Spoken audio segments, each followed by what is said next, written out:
The news day continues here on One News Now. I'm Danny Laurel. House Speaker Martin Romualdez says Congress will increase the allocation for defense in the 2024 national budget. Romualdez noted that the allocation for the defense sector next year is 282 billion pesos. That's 21% higher than last year's 203 billion. He added the fund will support land, air, and naval forces defense programs as well as the UN peacekeeping mission, that's among others. Now, according to Romualdez, the said allocation still excludes the 1.23 billion pesos worth of confidential funds that the House realigned from civilian agencies to the agencies tasked with national security. This allocation demonstrates our dedication to maintaining a strong and credible defense posture, one that sends a clear message that we will not compromise when it comes to safeguarding our national interests. Romualdez's remarks coincide with China's latest act of aggression in the West Philippine Sea that involves Beijing firing a water cannon at a Philippine supply vessel. Senators have sounded the alarm on the entry into the country of Chinese nationals supposedly posing as Filipinos. This comes after Senator Bato de la Rosa reported that the foreigners obtained Philippine passports using authentic birth certificates. Now, for her part, Department of Foreign Affairs' budget sponsor Senator Loren Legarda said the agency is already working with authorities on the matter. Aside from passports and birth certificates, Legarda added the foreigners also have disability cards. The Senate has recalled its approval of the proposed spending plan for the Philippine Statistics Authority because of this issue. More than 10 individuals were arrested after a raid into what appeared to be a text scam hub in Manila. Dave Abuel with this report. Thousands of SIM cards, computer units, and text blast machines. This is what NBI operatives found after raiding a condo unit in Malate, Manila with the help of an informant. The unit allegedly serves as a spamming hub. 13 Pinoys and 1 Malaysian national were arrested and are now under the custody of the NBI. The suspects arrested said they had no idea that what they're doing was illegal. Ang pagkakaalam ko lang po kasi sir is isi-set lang po yung link tapos maglalaro lang po yung player. Pagbigay po ng card, yun lang po yung ilalagay po namin sa mga box dyan. Bali yun lang po yung trabaho po namin. Sila na, bahala na po yung sa group, yung mga iba po mag-process doon. So how does the scam work? The suspects use modems to send out spam messages. These are computer units connected to text blast machines. According to the NBI, one text blast machine contains 32 SIMs, and overall, the whole operation can generate around 1 million spam messages per day. The NBI said that once a mobile phone user clicks on the link in the spam message, they will be redirected to an online gambling site where they will be asked to register. The goal is to lure people to put in money for gambling. Mag-register ka at mag-input ka ng bank details mo doon. Kasi for you to play, you have to input all your information. Pwede na nilang i-manipulate yung account mo eh. The NBI also found that the hub is involved in buying fully verified e-wallets, which are being used in loan scams and as money mules. The NBI has already alerted telcos about these scams. Meanwhile, authorities are still tracking down the persons behind the spamming hub.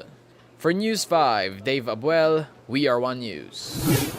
We'll be back with more stories after this break. Keep it here on One News.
You're still watching One News Now. I'm Danny Laurel.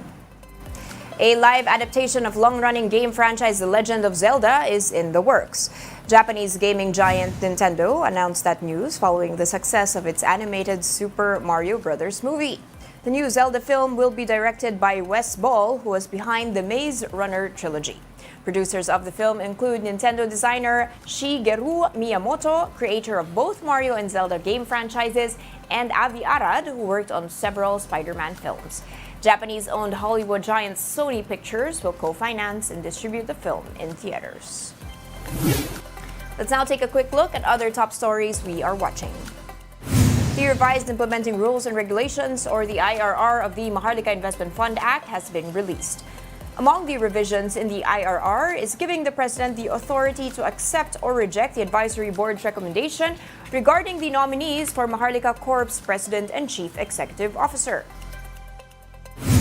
A Filipino sex trafficking victim in Malaysia has returned to the Philippines. The 20-year-old was allegedly recruited by an online acquaintance to work as a housekeeper overseas, but was instead forced into prostitution.